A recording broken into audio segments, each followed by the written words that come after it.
My wife and I started work in this area way back in 1980. And this is a very remote area, probably 150 kilometers or so from the city of Pune. It has been, it's about 30,000 hectares of area with about 42 villages. Very steep slopes, as you will see when the pictures come on. And about 42 villages with today a population of about 30,000 people. Mostly there are about, the major scheduled tribe is the Mahadev Koli. We have a few families of the Thakar, and we have about 100 or so families of the particularly vulnerable primitive tribes called the Katkar. About a third of the area is under forest.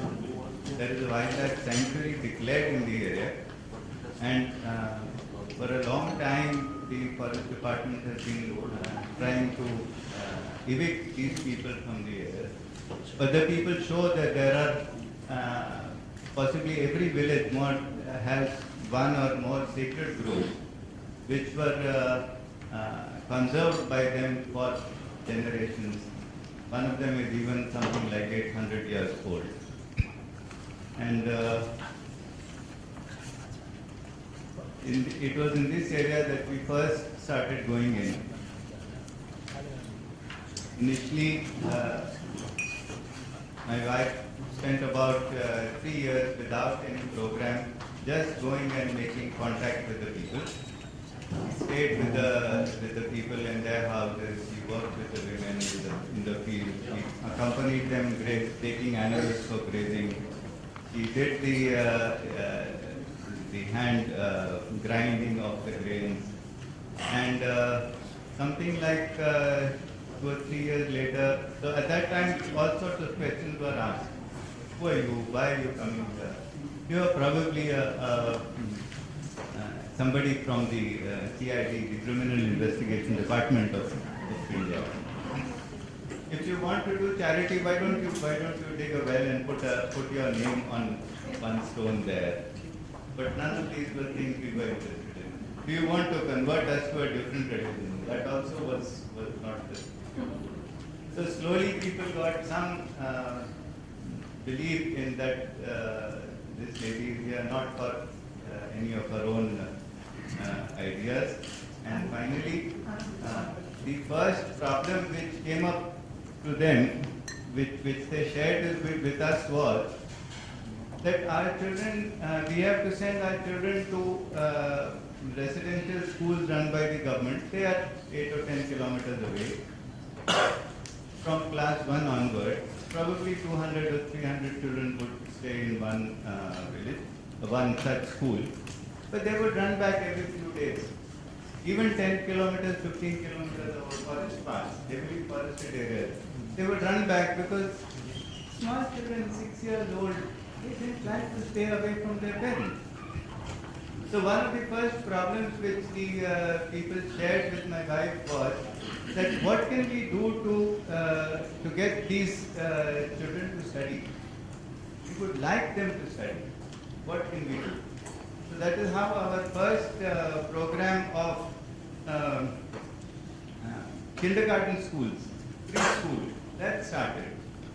And we had children coming in.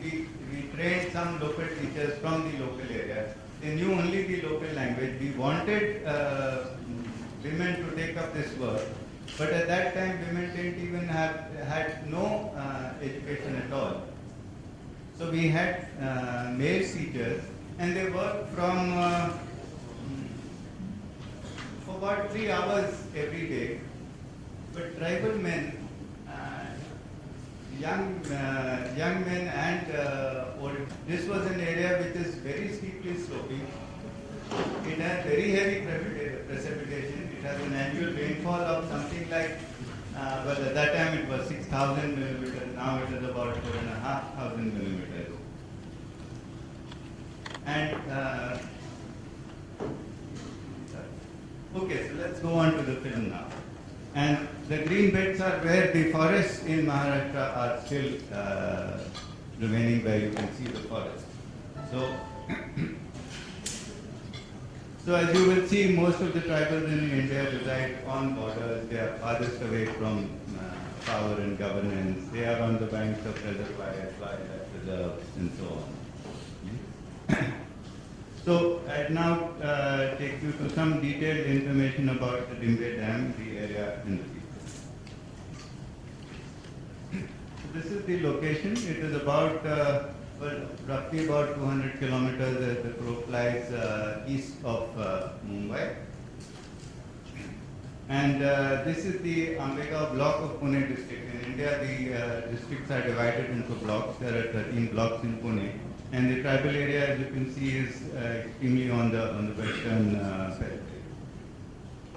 This is the dam, which it's a very high dam. It is 72 meters and started in 78 but completed in the year 2000. That is some 20-25 years is a normal time for dams to take for construction in India. This is the catchment, and as you can see, it is very steeply sloping. It is all hilly area. There is practically no flat land there. And this is, can we put the lights off, please? So this is some of the villages.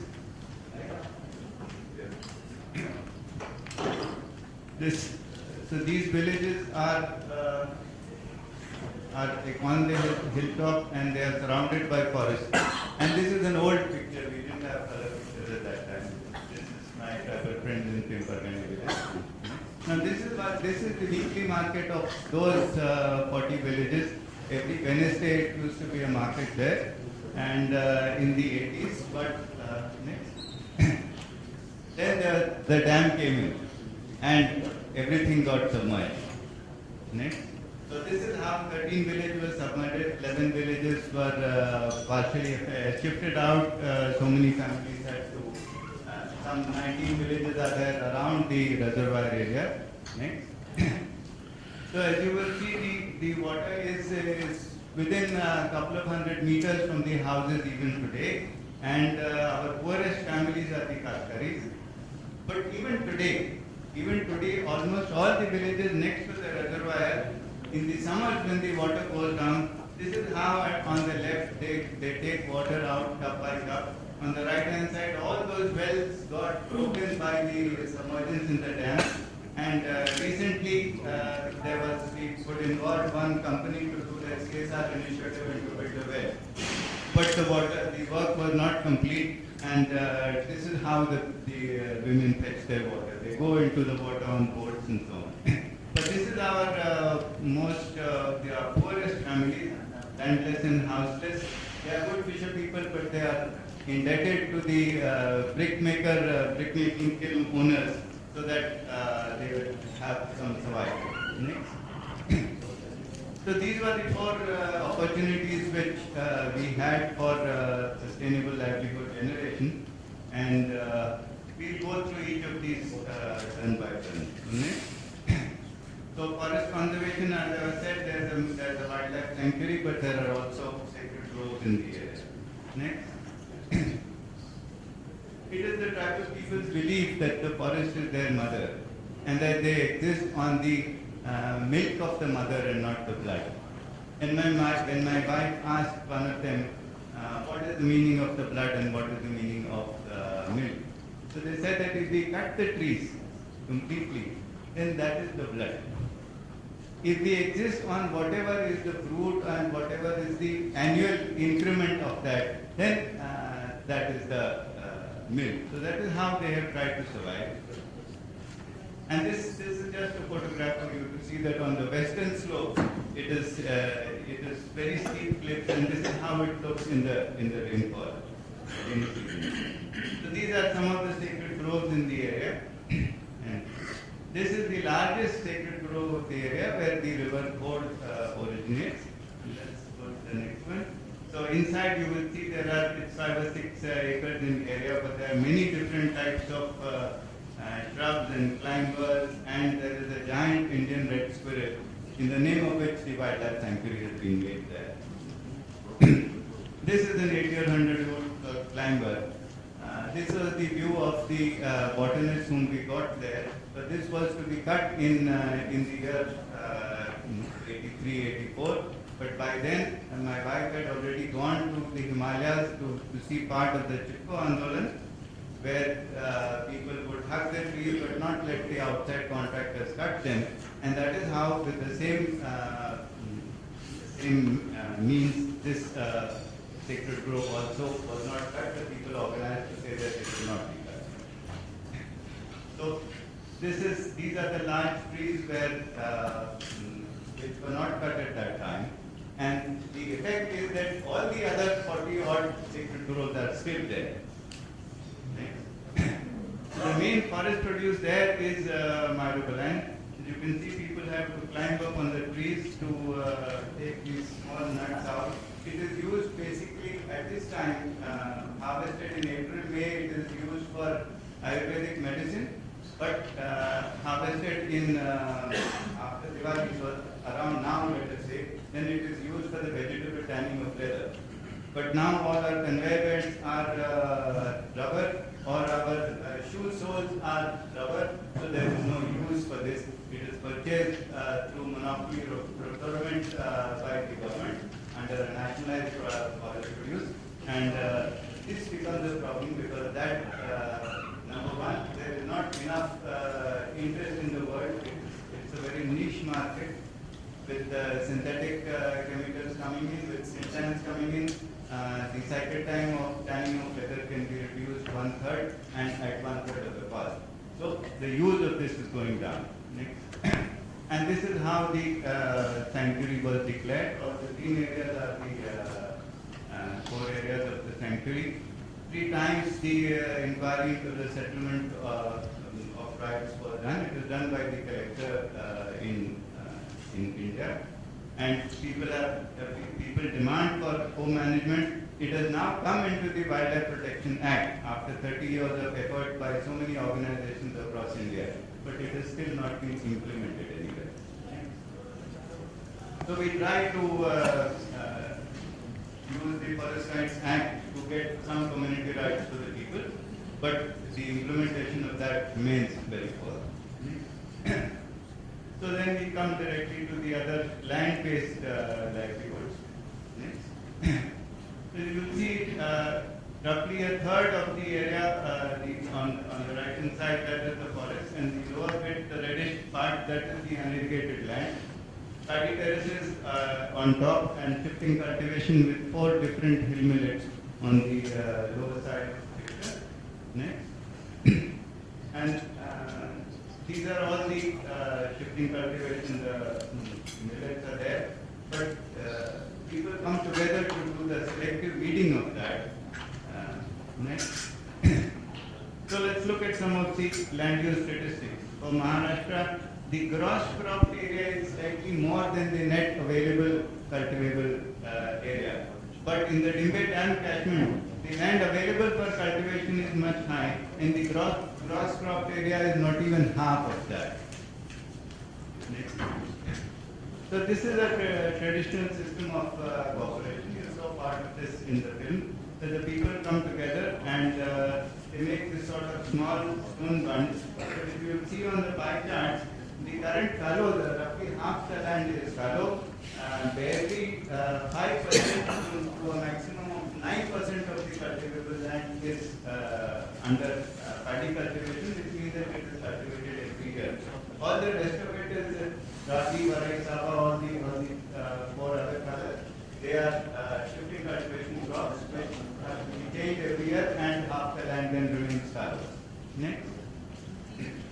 So making these paddy terraces is a very difficult task, and as you can see, all these very big stones have to be moved to make a bund or a small stone wall on the lower side of the paddy terraces.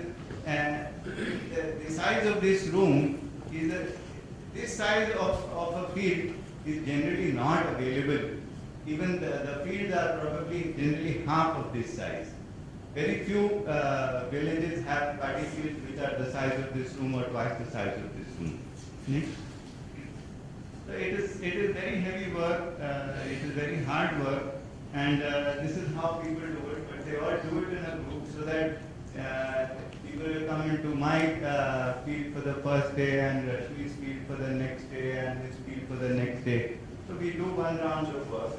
And then we do this for 5 rounds, and then only the work is completed. So that means about 125 person days, counting men and women and pull-ups, so pairs of pull-ups. That's how the work goes on. From 1980, in 1988, we had this discussion with the people once the drinking water problem was solved, what to do. And they chose this as the building of permanent assets, so that something permanent will be there, and even if the outside help is removed, if the organization goes away, still people will be able to cultivate their land and they will be able to sustain their livelihood. Next.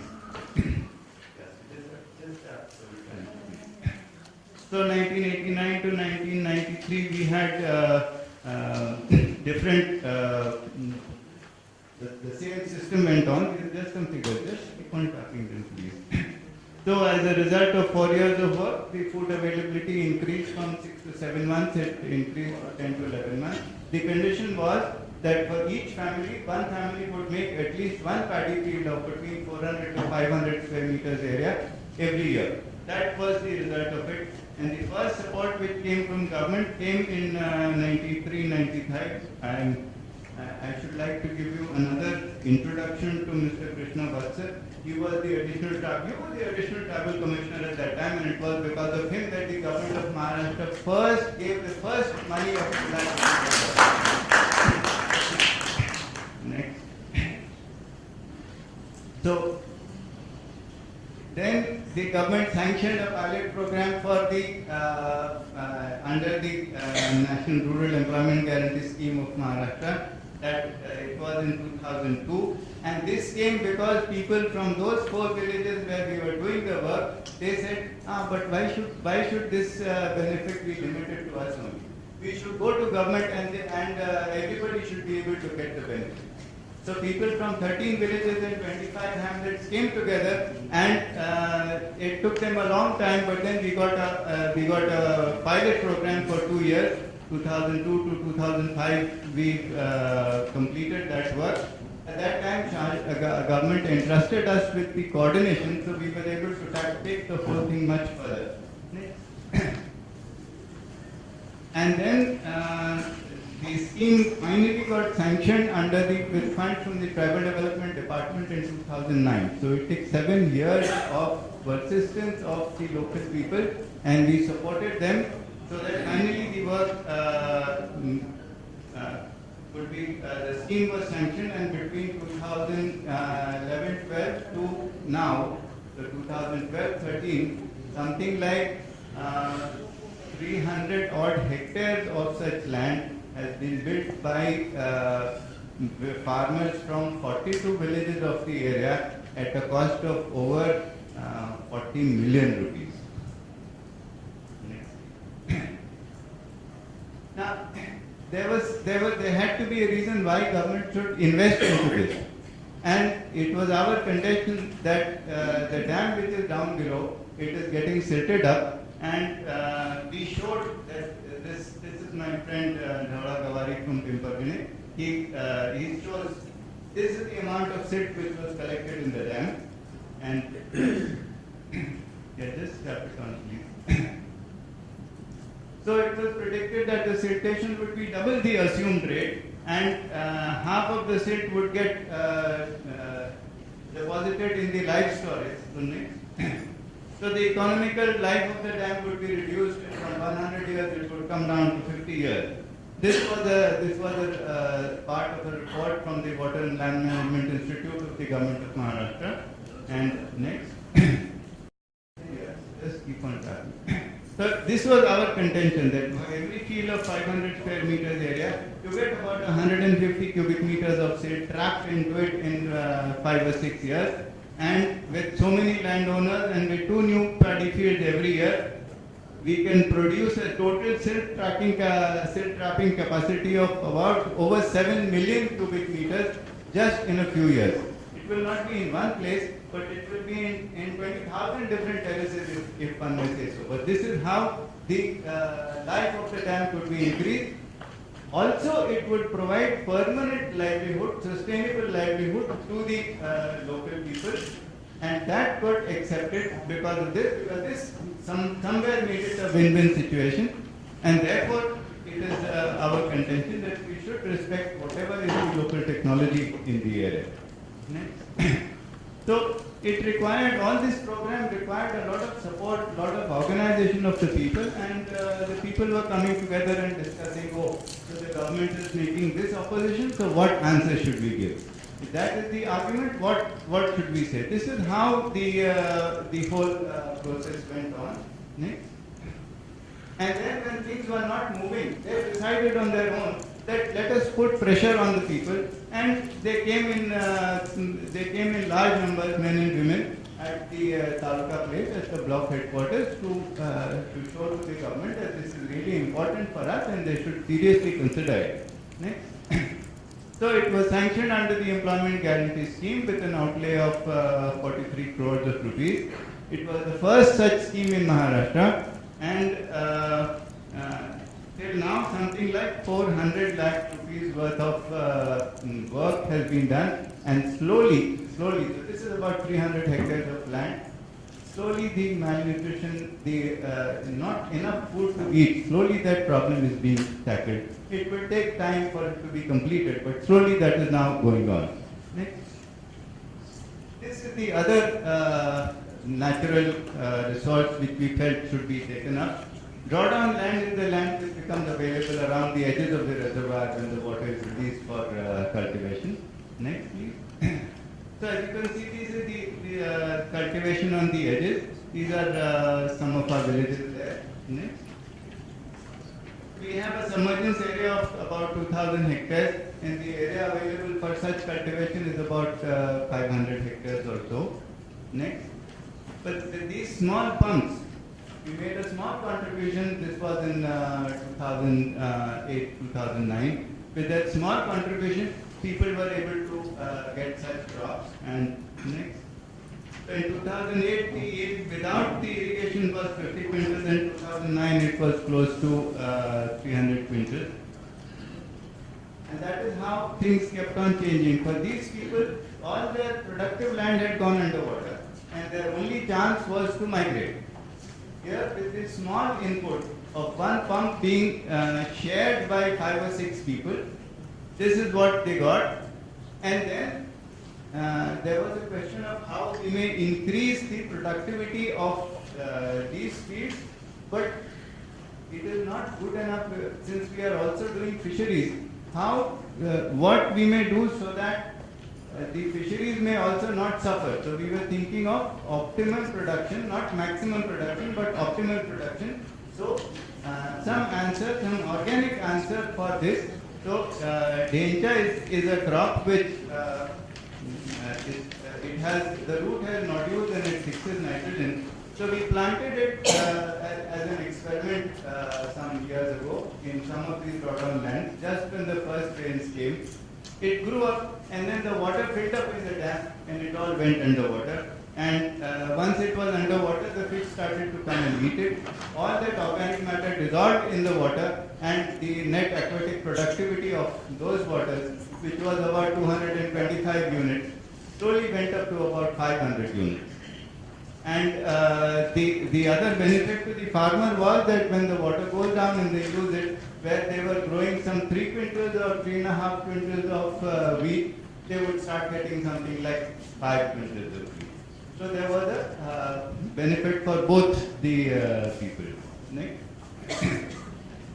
So last year, with the same process and something like 186 pump sets and sets of pipelines being accessed by people from the government, that seasonal migration has stopped. Next. So the third thing was fisheries. Just go on.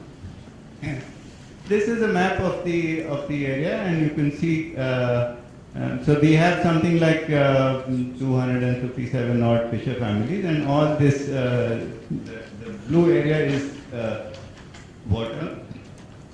In inland fisheries is completely different from the fisheries which you saw yesterday. So here, this is like farming. You have to put in fish seed and then you have to harvest it. And you have to see that the net aquatic productivity of the water is more, so that there is more, the fish grows quickly. Normally it will grow about 2 kilograms in 1 year, because the productivity of the water is there only in the top 3 meters or so, up till where the sunlight penetration is there, because that is where the algal production is there. That is what the fish eat. Our dam is a very steep dam, so we had that problem. And then in 2003, the Katkari women, the primitive tribe women and men, some 20-25 of them, they were going into the water in this way. We introduced the first 3 boats in 2010 and 2003. By now, they have found it very well, and something like 148 boats the people have today. So the stocking of fish seed has to be done every year. In our reservoir, we have to stock every year about 900,000 fish seed. That costs about 4 lakh rupees. That costs about 400,000 rupees. But the thing is that if you put small fish seed which is available from the fish nurseries, then it is just the size of your nail, between 15 to 25 millimeter size. At that time, the survival rate in such a reservoir is of the order of 10% or 15%. But if that fish seed can be grown to about this size, 100 to 150 millimeters, then the survival rate is 85 to 90%. And this is one of the, it is a costly way, but this is the most suitable way for us to make the small fish seed, to do the rearing of the small fish seed to the large one in these floating cages. This is state-of-the-art technology. It is now used all over the world, but in very few places in Maharashtra. And for tribal people, this is the only place in Maharashtra where it is being successfully used for 7 years now. Next. So as you can see, when the gentleman, my colleague on the left-hand side, he has something like 300 fish seed in that small bag. But on the right-hand side is what they have grown to, and there is regular monitoring of the size of the fish seed. So it is of the order of 150 or 160 millimeters before it is released into the reservoir. Next. So this is the cage culture which was introduced with the help of the Research Institute, the Central Institute of Fisheries Education based in Mumbai. And these are the floating cages which are most successfully used. We went through a process of 4 different designs of fish cages and found that this was the most useful and easy to use. Next. So this is how then the National Fisheries Development Board also approved a technology upgradation program, and this is how the cages look like now. And next. Yeah, so it is there on the Google also. So you can see those small squares on the right hand side. They are still there. This is when the water is completely at the lowest levels there. Next. And then something new was started. The women who had organized themselves into self-help groups, they had about 30 to 35 self-help groups at that time. They had formed themselves into a federation, a self-help group federation. They had been trying to stitch clothes. They had been trying to make pickles and papad and things like that. But none of it was getting successful because tribal people don't sell anything, they don't buy anything. And there was practically nothing for the infrastructure there was also so poor that that was just not working out at all. So the women asked the then director and Vice Chancellor of the Central Institute of Fisheries Education, said, we are organized, give us some work for our hands. So he said, okay, let's try to put ornamental fish into some of these, a couple of these cages, and let us see how you are able to take care of them. See, these cages, this fish seed is just about this big. It requires very gentle handling of that, and somebody like me, I'm a non-driver, I'm unable to handle those very delicate fish seed so nicely. But the men and the women, they were able to do it very well, and this is the color of the goldfish which we started to get, and the scientists said that with all sorts of chemicals which we have tried to use in Mumbai, this color which somehow or the other we are unable to get. Next. Yeah, this is another technical innovation which was utilized. You spread a net across one of the low-lying areas, the water comes in, and on the upstream side of the water, then you can put in some fish seed, and when it grows, you have to give some feeding to it. When that is given, then it can grow, and you can just raise the nets when the water is going down. You don't have to take the fish seed out by a net and put it into the reservoir. It can go in. But there are several problems with that, and we found that it was less cost, but it was not very successful. Next. So this is the 2 or 3 different types of fish which our women are cultivating now. On the top is the goldfish, on the lower side it is the koi carp, and some 6 or 7 months ago they started a small shop. They started with about 2,000 or 3,000 rupees per month of sale. They've gone up to about 11,000 rupees per month of sale. And in October, one of the large automobile companies, the Tata Motors Limited, they had a Joy of Giving Week as part of their social responsibility, corporate social responsibility program. The women sold in 3 days aquariums and fish, goldfish worth about 48,000 rupees. Next. We've been gifted a mini hatchery also. So now the people don't have to take the fish seed from some nursery which is 400 or 500 kilometers away and come in here. Because at the nursery the fish seed costs 300 rupees for 1,000. But by the time it comes to our reservoir, they cost us increase to 700 rupees. So this is a manner in which they are now able to do it. In Maharashtra, the fish hatcheries are very large.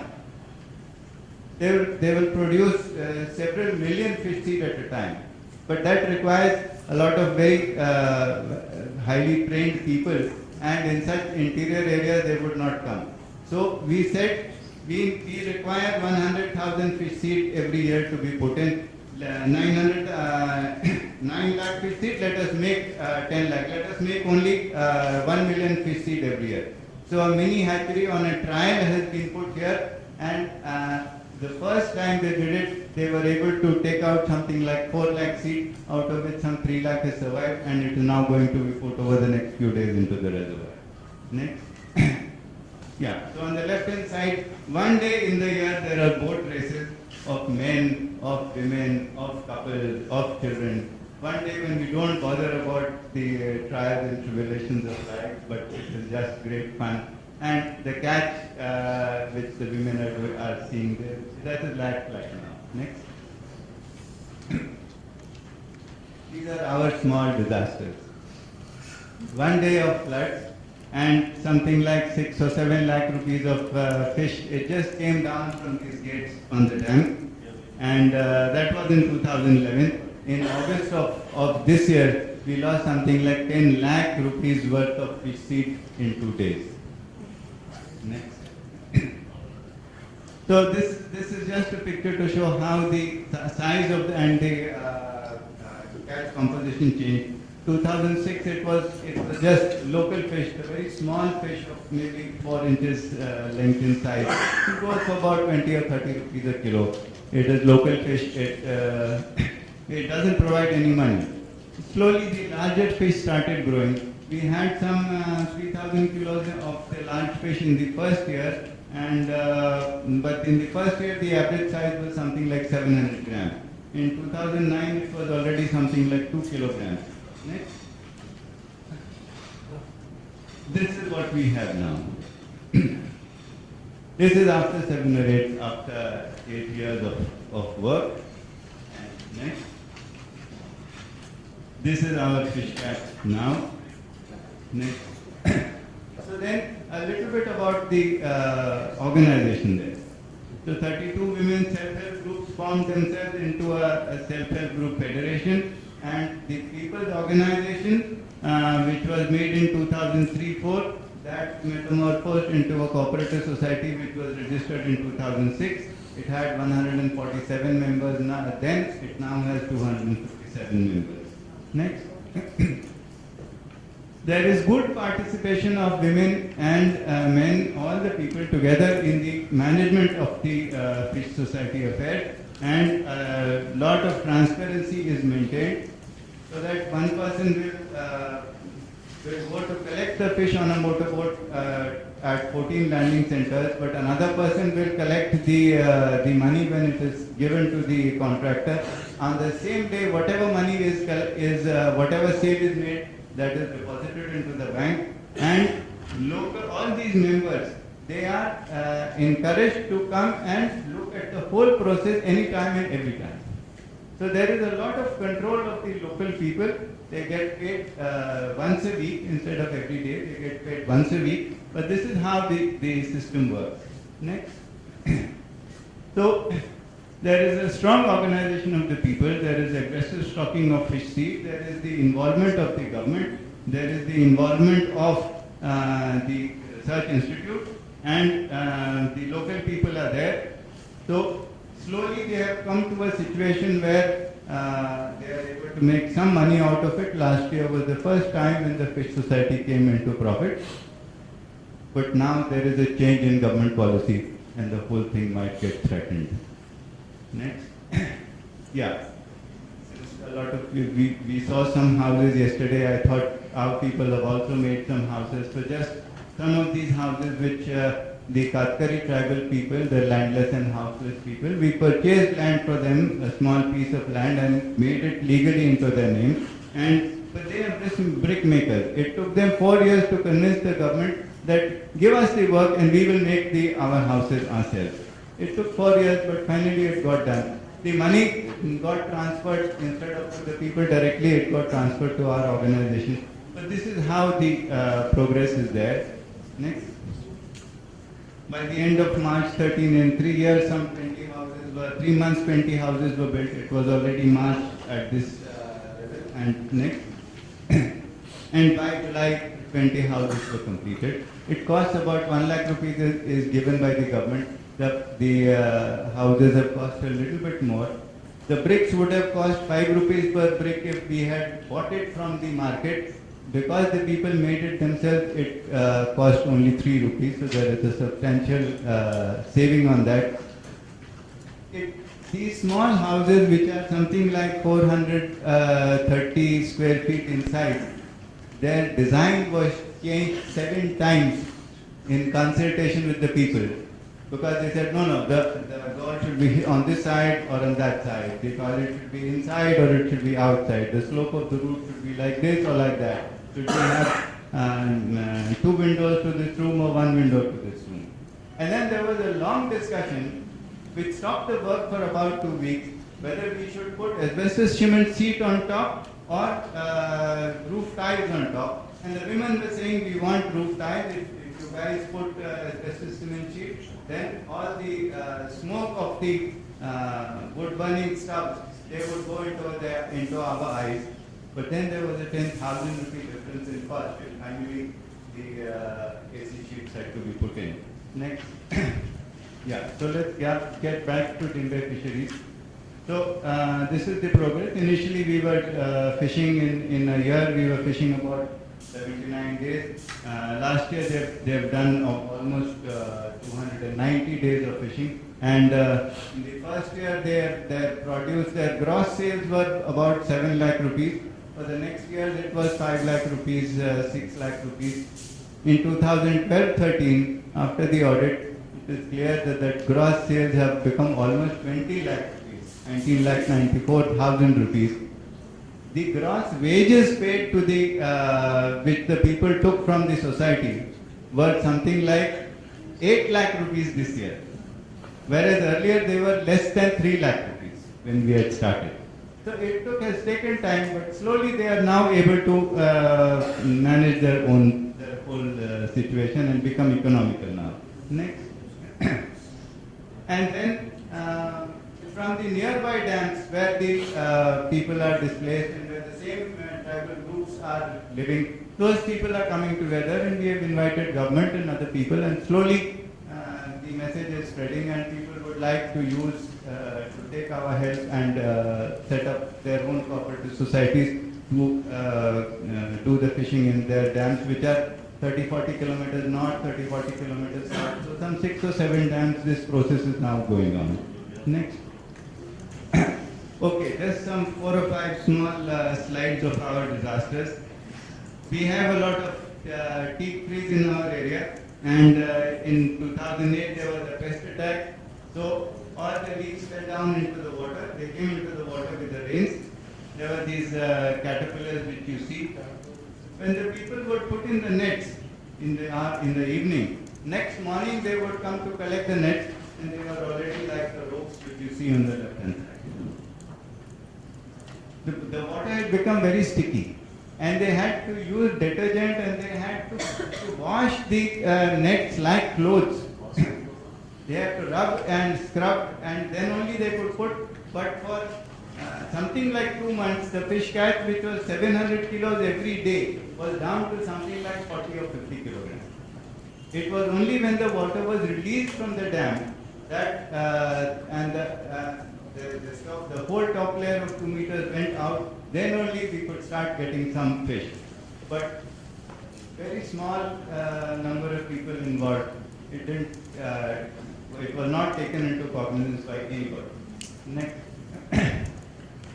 These were new boats which we had made in 2005, and government was involved. The divisional commissioner, it was Mr. Karandikar at that time. He called us and he said, there are floods 400 kilometers away. What are you guys going to do? Our people said, our boats are there. If you like, we can go there. They sent us the boats. No, but we are the only people in Maharashtra who have this type of boats. We would like to come. 10 boats were sent over 2 trucks. Some of them had not even been put into the water at that time. They were new boats. In the first 2 days, before there was too much of water and before there was a lot of current in those things, in the most interior villages of Sangli and Kolhapur district, which are at the extreme southern end of Maharashtra, over 700 people were taken out and brought to safety. Then, next. There was a landslide in one of these villages in 2003. This crack in the ground that you see, this was something like 10 or 15 feet deep, and it was running for about 300 or 400 feet. It was just next to a village. There was soil creep, and the whole soil had crept down to maybe 5 or 6 feet or 8 feet, and somehow they had developed cracks. And it was pouring rain. It was the middle of August, and there was just too much of rain. Next.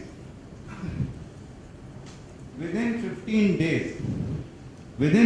days, some 40 odd such temporary shelters were built. Some help came from outside. The traders said we will not take any profit.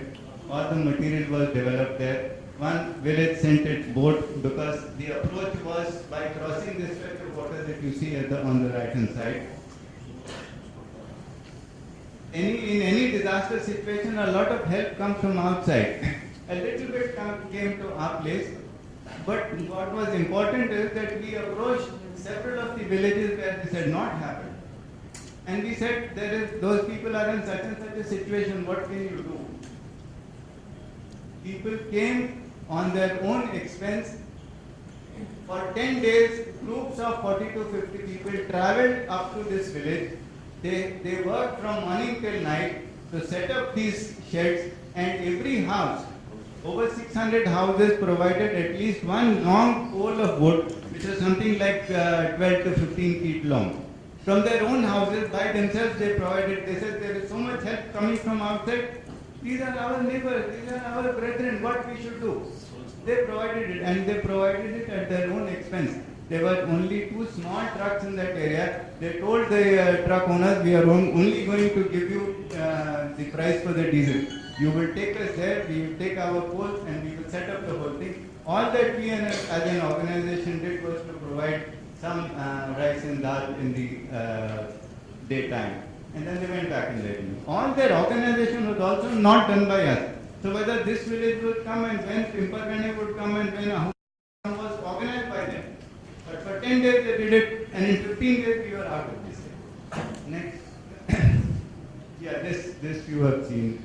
We can go on to the next slide. Again in UNDP India, Visa Grant and the Chief Minister of Maharashtra, they felicitated the whole group in Pune. And next. So this is the community initiatives which the goldfish and ornamental fish work which the Chief Minister is seeing. Next. So this is what we are trying to see. No single organization, not just government, but a whole group of people. So institutional donors, individual donors, whether it is international organizations or whether it is local Rotary clubs or groups of traders or others, organizations, research institutes like the Central Institute of Fisheries Education, the Indian Institute of Technology Bombay, funding agencies of government funding agencies of India like the National Fisheries Development Board. All these have come together. SwissAid has supported us all these something like 11 years or 12 years now. Village Development Council of London has supported, and it is the fishermen and women of the area which have maintained their organization, which have maintained their closeness, which have maintained how they will stay together, take decisions together, see to it that the transparency is maintained, and that is how we have been able to facilitate that a little bit, and this is where we have come to. Next. Thank you.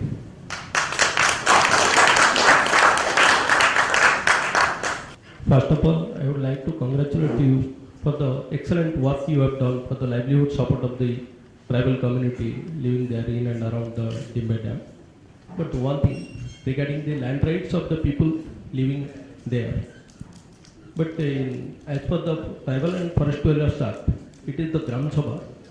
Gram Sabha is because Tribal and Forest Dwellers Act has given enough scope for the Gram Sabha. Gram Sabha will take the decision and initiate the process, and the Forest Right Committee will visit the spot and verify the position of the people, and the revenue, welfare, SC/ST development department officials and forest officials will help them in identifying taking the position of the land and preparing the notional maps of the area. Then ultimately it will be placed before the Forest Right Committee after visiting the spots, and it is individual position and the land for the community purpose. They will place it before the community, Gram Sabha, for the settlement of their rights. But as this community, they are in the Dimbe Dam, are so organized, what was the difficulties in settlement of the land in forest and, as per Forest Rights Act? There are two problems. May I ask you to keep your questions brief, please? Thank you. The first problem is that you know that anywhere in this country the implementation of Forest Rights Act for individual claims, the implementation of that has been very, very poor. Secondly, here for community rights there is a further problem. Not only is the acceptance of community rights under the Forest Rights Act very poor across the country, across all states, but here the other problem is that the Wildlife Protection Act comes in.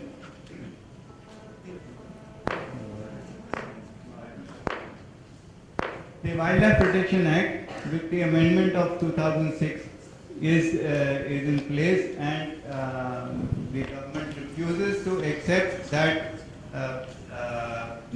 coexistence of people in wildlife sanctuary areas or national park areas, protected areas. That is still not accepted. Those are the two problems because of which our applications for community rights are not even accepted for further work. But in Tribal and Forest Dwellers Act, it is even in wildlife sanctuary or national park also, it is settlement of right in first right is not prohibited. Not prohibited. Yes, it is not prohibited. But at local level, the fact remains that in spite of all the information about acts at our disposal and in spite of lots of effort, this is a real problem. It doesn't happen. In fact, recently the 2003 wildlife policy is now into force, and all areas up to 10 kilometers beyond the boundaries of each protected area, wildlife sanctuary and national park is also going to come under the same rules. That is a further problem, because of which the local people are not willing to do any tree plantation, not even of orchard trees. Because they say, this is the forest which we protected. We feel that it is our mother. But now this is coming to eat us. It is because of this protection that we are now going to be thrown out of this area. There is a constant threat of displacement hanging on the heads of The paddy field which you have created, what is the nature of ownership? Is it the group collectively owns it? That's question number one. Question number two, over the period of 13 years, is there any child who has probably passed his class 10 or from the community? And I mean, how far the schooling has? Yes, sir. All this land belongs to individuals. This is privately owned land. Because it is very steeply sloping land, there was no scheme of government by which it could be developed, and their own efforts were too little, so it was taking too much of time. So even in a whole generation, a new field was not being developed. That has taken place now with the increased amount of sanction for such work. Yes, a number of children have now crossed not only graduation level, but I can say that there is at least one engineer from the College of Engineering Pune, a boy displaced from the Manikdo Dam in Junnar, and there are at least 3 girls from our area who have completed their masters in social work.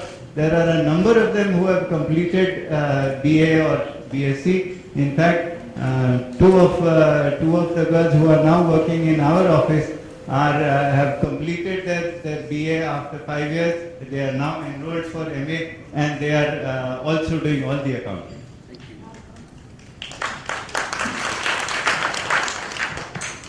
So, the presentation will still be uploaded. Or you have Just one small question, actually. Sir, your experience is really very key for our Smart Grants program in Afghanistan. Really, it was very useful presentation for me and learned a lot from this. I have just one question in relation to the multiplication rate of these fish seeds that you put. How much per year? You mentioned that the weight is increasing. How much is the multiplication rate? And which, I believe that you got also a project from the Smart Grant program in India. So which of these projects were from the Smart Grants? Thank you.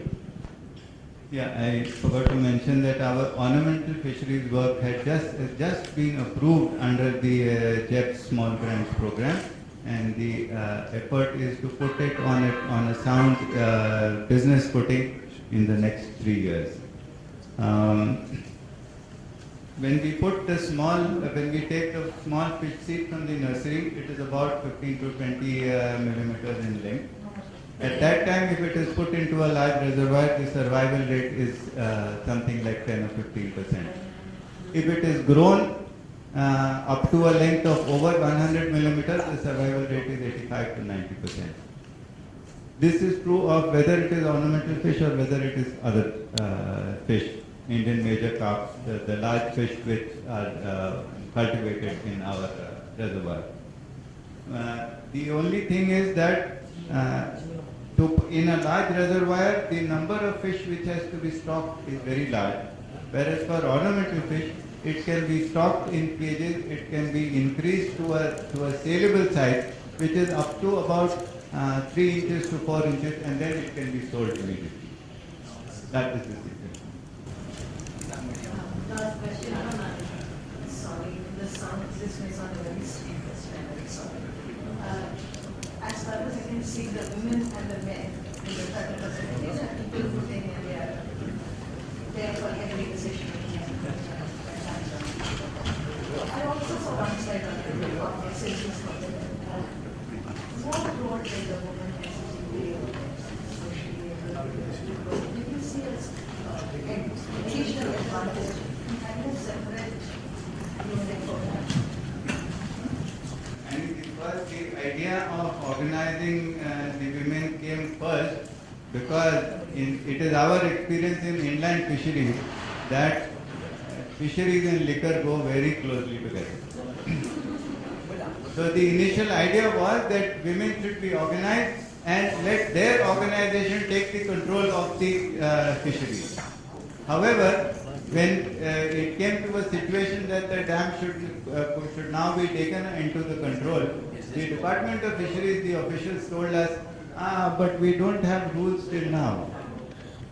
So why don't you organize yourself into a cooperative society and we will help you to access and control this reservoir. If you still insist upon self-help groups of women, it will probably take 2 years before we get such a decision from the government. So that is why the cooperative society was formed as a separate entity. And today, if they will take a new member, they will probably charge 3,000 or 4,000 rupees as entrance. But because men and women both work equally in all aspects of fisheries in our area, they have made last year a special provision that any woman from one of the existing members' families can become a member of the fisheries society at a payment of only 101. Initially, it was not possible because only one member from every family, from one family could be made a member at the time of formation. Then you could amend your rules and take it up. So that is how they have done. They not only collect their own savings, they have done their bank linkages. They provide some loans for a flour mill or a rice mill or things like that. But over the past 2 years or something like the last 2 years, they provide loans to the fisheries society to buy nets, which then get distributed among the members, and the repayment is done is cut from the payments of the weekly payments of the fisher people. They also provide loans to the fisheries cooperative because there is one time in June when suddenly 54,000 rupees has to be given to the government as lease amount, and at that time the fisheries society doesn't have money. So this is the way in which this federation and the self-help groups are linked up with the major business of the area. You were looking great when you were accepting the Twitter prize. What prompted you to change it?